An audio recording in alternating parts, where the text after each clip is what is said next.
Welcome back to Brick by Brick. Today we're going to be going over what size of LEGO Star Wars set you should invest in, whether it be a smaller set like this one or a bigger set like this Boba Fett Starship. We'll start out with the benefits of the small one. So investing in small LEGO sets, obviously if you have if you don't have that much of a budget to start investing in LEGO, it can be a great way to start with these smaller sets. This one I was able to get on sale for I think 13 or so. I got it 20% off, and I think it retailed for about 15, somewhere around that. And in general, it's been a good one to have. It's gone up in value, not as much as the other bigger set, but in general, this has been a pretty good one to have. It's got 4 minifigures in it, which is no longer the case for the latest LEGO Star Wars Battle Packs. In order to get that, those 4 minifigures plus the small little build or whatever it comes with, you'll have to pay about $20, which is unfortunate. LEGO increased the price of them.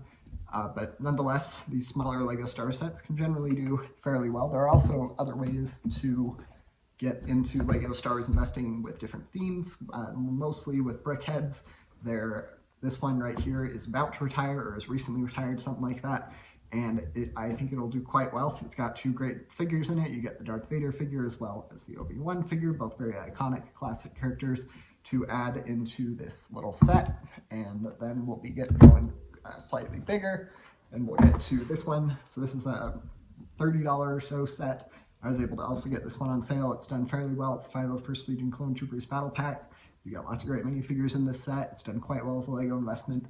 And these bigger LEGO Star Wars Battle Packs, they have a lot of the same benefits of the smaller ones, but you generally get more minifigures and maybe another build or 2. In this one, you get the walker thing as well as the speed bike there. So more builds than a smaller LEGO Star Wars Battle Pack like this one. Of course, this one's more expensive, but in general, it can be a good way to start investing in LEGO, regardless of what size, but it's cheaper, easier to start with these smaller ones. I probably would recommend not starting with a medium-ish size set like this. If you are going to get one, I'd probably go with like a Jedi Interceptor or something. Those tend to do fairly well, and not the LEGO Star Wars Battle Pack of that size. But then we get to a set that has done really well that's certainly quite a bit bigger.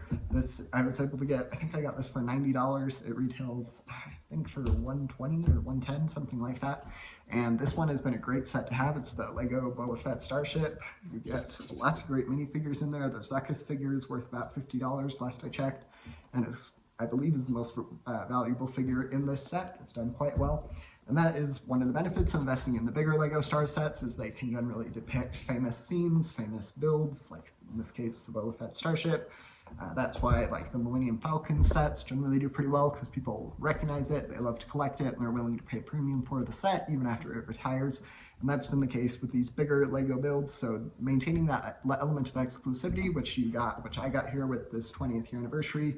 And edition comes with the Princess Leia figure as well as the other lineup of minifigures there. That has helped to increase the value of this set quite a bit, and it's been a great one to have. So in general, if you are going to start investing in LEGO, I'd recommend starting with a smaller set. It doesn't have to be a LEGO Star Wars Battle Pack. I do recommend it is a LEGO Star Wars set, but it doesn't have to be a battle pack, or saving up to buy a recognizable build that you can get on sale for both of them.